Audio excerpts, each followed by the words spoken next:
Back with another interview before the race at Toledo, April 18th, alongside Gabrielle Grigsby, who ran part-time with the ASA Stars National Tour in 2025, now full-time with the Turn 1 CRA Pro Series presented by Chevrolet Performance in 2026. Gabrielle, so glad to have you on. Happy to be here. Now, I remember if we go back in time to about a year, we were watching you actually test your super late model to prepare for the Newport race with ASA at Toledo before the Turn 1 CRA Pro Series event. What prompted you to go from super late model racing down to pro late model racing? Mainly, all right, so we're pretty much a smaller team compared to a lot of other people in this certain class. And just seeing the schedule is closer to home, along with, pricing a little bit, because it is a little bit more up there in price. We kind of thought that this would be the best idea. Absolutely. Is it going to look the same, your scheme, by chance? Absolutely. That was actually designed by me, and it's kind of going to stick with us for a little while. Wow. And I'm curious, the number 711, that it's a very unique number. I've never seen it in racing before. Why did you like to choose it? So that goes back to my grandpa. He raced the number, and then my dad raced the number, and it kind of, got passed down, and I didn't want to do anything different. So, yeah. Full time here. You're going to Toledo. You're not far from the racetrack itself.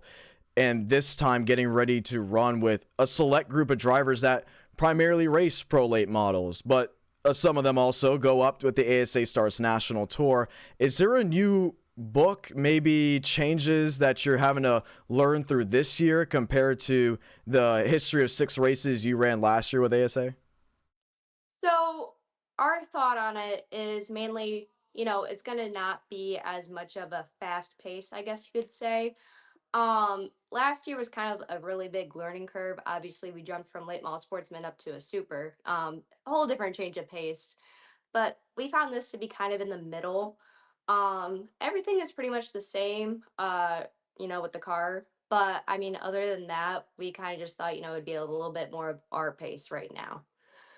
Absolutely. And it's interesting, right? You got the Hoosier Tire background, and you guys seem to be pretty energized. We've been checking in on social media leading into this race. Is there any expectations leading into the year?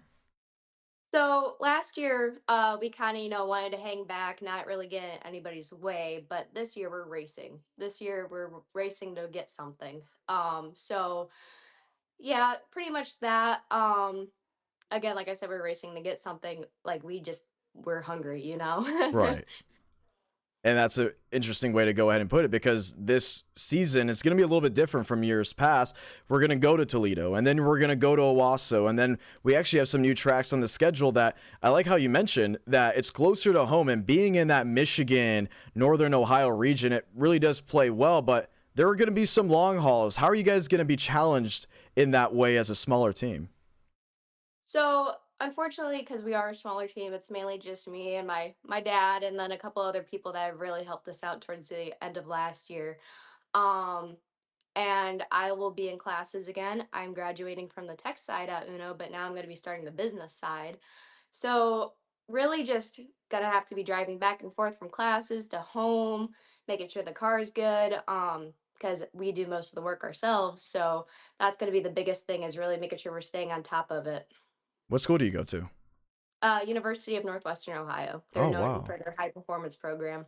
Nice. Anyone over there keep track of the races? Any friends? I actually had a teacher go out to a couple races last year, and he was like, "You're the kid from Uno, right?" And I was like, "Yep." Oh, that's amazing. And now you're going to be in an area where it's still going to be on track TV. It's still going to be on Racing America. Have you told some of your friends what the new news is this year? Kind of just the big changes? Yeah, and they pretty much understood it. They're like, "Yeah, no, we get it. It's gonna not be as high, obviously, not super racing, but it's still pro racing. It's still bigger than, going to your local track. Nothing against that, but we just, like I said, we want to get our name out there. We want to be known, so we're able to, get our audience bigger.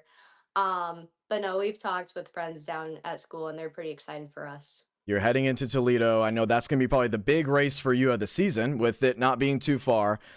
Are they expected to go to that race? Are you expecting a good family following, maybe?